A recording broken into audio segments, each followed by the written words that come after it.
ጌታ ለዘላለም ይባረክ። ወንድማችሁ መስፍን ነኝ። የእግዚአብሔርን ቃል የማወራ የመዳንን መንገድ የምናገር ዛሬ 19 ነው 6ኛ ወር 2018 የእግዚአብሔር ስም ለዘላለም የተባረከ ይሁን። ጌታ የአምላካችን ስም ለዘላለም ይባረክ። መጽሐፍ ቅዱስ ሲናገር እንደዚህ ይላል፣ መዳን በሌላ በማንም የለም እንድንበት ዘንድ ከሰማይ በታች የተሰጠን ስም ኢየሱስ ነው። የልጁ የኢየሱስ ክርስቶስ ደም ከኃጢአት ሁሉ ያነጻል፣ ያድናል። ጌታ ለዘላለም ይባረክ። እግዚአብሔር መልካም ነው። በኢየሱስ ክርስቶስም እግዚአብሔርን መዳኛ መንገዶችን ልንገራችሁ፣ ራፍሊ ወይም ደግሞ ሃይላይትሊ ልንገራችሁ። ብዙ ናቸው እግዚአብሔርን የመዳኛ መንገድ። የመጀመሪያው በእግዚአብሔር የመዳኛ በእግዚአብሔር የማምለጫ ወደ እግዚአብሔር የመሸሸጊያ ወይም ደግሞ ወደ ገነት የመግቢያ መንገድ የመጀመሪያው ምን እንደሆነ ታውቃላችሁ? በዚህ ቃል ማመን ነው። ይሄ ቃል የሚለውን ማድረግ ነው። ምክንያቱም ሪፈረንሳችን ይሄ ቃል ነው። ምናነበው ይሄን ቃል ነው። ምናስተምረው ይሄን ቃል ነው። ምንኖረው በዚህ ቃል ነው። ምንተዳደረው በዚህ ቃል ነው። ይሄ ቃል የእግዚአብሔር ቃል ነው።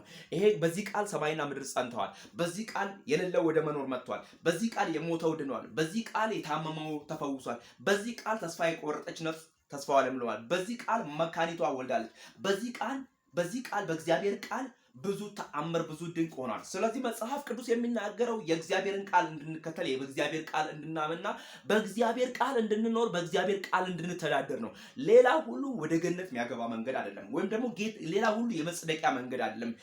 ሌላ ሁሉ የመዳኛ መንገድ አይደለም። መጽሐፍ ቅዱስ የእግዚአብሔር ቃል ሲናገር ዮሐንስ 14 ላይ እንዲህ የሚል ቃል አለ። ጌታ ለዘላለም ይባረክ። ብትወዱ ትእዛዜን ጠብቁ ይላል። ጌታ ለዘላለም ይባረክ። ብትወዱ ትእዛዜን ጠብቁ። በቃ ይሄ ምንም የሚያሻማ ነገር የለውም። ጌታ ለዘላለም ይባረክ። ኢየሱስ ጌታ ነው። ኢየሱስ ጌታ ነው። ኢየሱስ ጌታ እንደሆነ በልብ ብታምን እግዚአብሔርም ከሙታን እንዳስነሳው በአፍ ብትመሰክር ትድናለህ። መጽሐፍ ቅዱስ የሚናገረው ይሄንን ነው።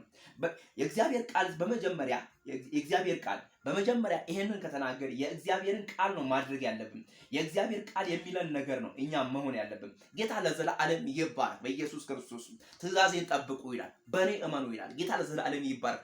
ዮሐንስ ወንጌል ላይ ምዕራፍ 14 ቁጥር 1 ላይ ያለውን ቃል ያንን ቃል አንብብላችሁ። እግዚአብሔር አምላክ ለዘላለም ይባረክ።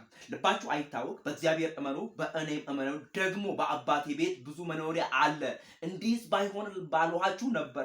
ስፍራም አዘጋጅላችሁ ዘንድ እሄዳለሁና ሄጄም ስፍራ ባዘጋጀውላችሁ እኔም ባለሁበት እናንተ ደግሞ እንድትሆኑ ሁለተኛ እመጣለሁ፣ ወደ እኔም እወስዳችኋለሁ፣ ወደምትሄዱበትም ታውቃላችሁ፣ መንገዱን ታውቃላችሁ። ቶማስም ጌታ ሆይ ወደምንሄድበት አናውቅም፣ እንዴትስ መንገዱን እናውቃለን አለው። ኢየሱስም እኔ መንገድና እውነት ሕይወት ነኝ፣ በእኔ በቀር ወደ አብ የሚመጣ የለም። ደግሜ ላንብበው እንዴ? እግዚአብሔር ለዘላለም ይባረክ። ስሙኝ፣ በኢየሱስ ወደ እግዚአብሔር መግቢያ መንገድ ወደ ድንጋይ መሸከም አይደለም፣ የገማ ውሃ ውስጥ መግባት አይደለም፣ የሆነ መከራን ማብዛት አይደለም፣ ረጅም ሰዓት መንከራተት አይደለም፣ ረጅም ሰዓት ጫካ ውስጥ መግባት አይደለም፣ ረጅም ሰዓት ጉድጓድ ውስጥ መወሸቅ አይደለም፣ ረጅም ሰዓት የሆነ ወደ ገደል ውስጥ ገብቶ በዚያ መሰወር አይደለም። ወደ እግዚአብሔር መግቢያ ወደ እግዚአብሔር መቅረቢያ መንገድ በእግዚአብሔር ቃል መተዳደር ነው። እንደዚህ ይላል ዮሐንስ 14 ከቁጥር 1 ላይ እንዲህ የሚል ቃል አለው። ልባችሁ አይታወክ፣ በእግዚአብሔር እመኑ፣ በእኔም ደግሞ እመኑ። ማን ነው? ጌታ ኢየሱስ ክርስቶስ ነው ያለው። በአባቴ ቤት ብዙ መኖሪያ አለ ይላል። እንዲህስ ባይሆን ባልኋችሁ ነበር። ስፍራ ማዘጋጁላችሁ ዘንድም እሄዳለሁና ሄጄም ስፍራ ባዘጋጀሁላችሁ እኔም ባለሁበት እናንተ ደግሞ እንድትሆኑ ሁለተኛ እመጣለሁ። ማን? ጌታ ነው የሚመጣው ማለት ነው። ወደ እኔም እወስዳችኋለሁ፣ ወደምሄድበትም ታውቃላችሁ፣ መንገዱንም ታውቃላችሁ። እንደዚህ አሁን ላይ በምድር ላይ እንዳሉት እንዳልገባቸው ደግሞ የሚመላለስ ቶማስ እንደዚህ አለው፣ የምትሄድበትን መንገዱንም አናውቅም፣ እንዴት እናውቃለን ባለው ጊዜ ኢየሱስ 6 ቁጥር ላይ እንዲህ አለው፣ እኔ መንገድና እውነትና ሕይወትም ነኝ፣ በእኔ በቀር ወደ አብ የሚመጣ የለም አለ። ጌታ ለዘላለም ይባረክ። እግዚአብሔር ለዘላለም ይመስገን። ስለዚህ መንገድም ሕይወትም የሆነው እግዚአብሔር ነው። የእግዚአብሔር ቃል ነው። የእግዚአብሔር ቃል የሚናገርን ብቻ እናድርግ። የመትረፊያ መንገድ ይሆናል። ይኸውልህ ተራራ በወጣን ሸለቆ በመውረድ አለን። ተራራችንን እግዚአብሔር ወጥቶልናል። ሸለቋችንን እግዚአብሔር ወርዶልናል። መከራችንን እግዚአብሔር ተቀብሎልናል። እኛ አሁን በሕይወት የመኖሪያ ጊዜ ላይ፣ እኛ አሁን የመትረፊያ ጊዜ ላይ ነን። እኛ የእግዚአብሔርን ቃል የማውሪያ ጊዜ ላይ ነን። እኛ የሰላምን ወንጌል የመስበኪያ ጊዜ ላይ ነን። ጌታ ለዘላለም ይባረክ። ይሄ ቃል የሚለውን አድርጉ ትድናላችሁ።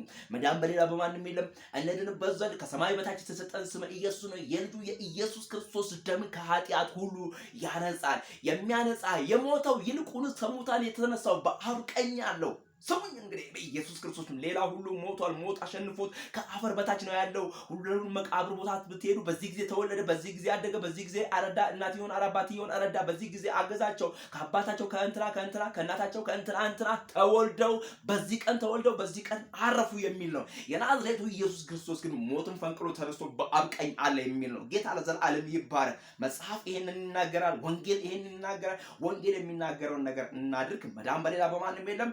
እንድንበት ዘንድ ከሰማይ በታች የተሰጠን ስም ኢየሱስ ነው።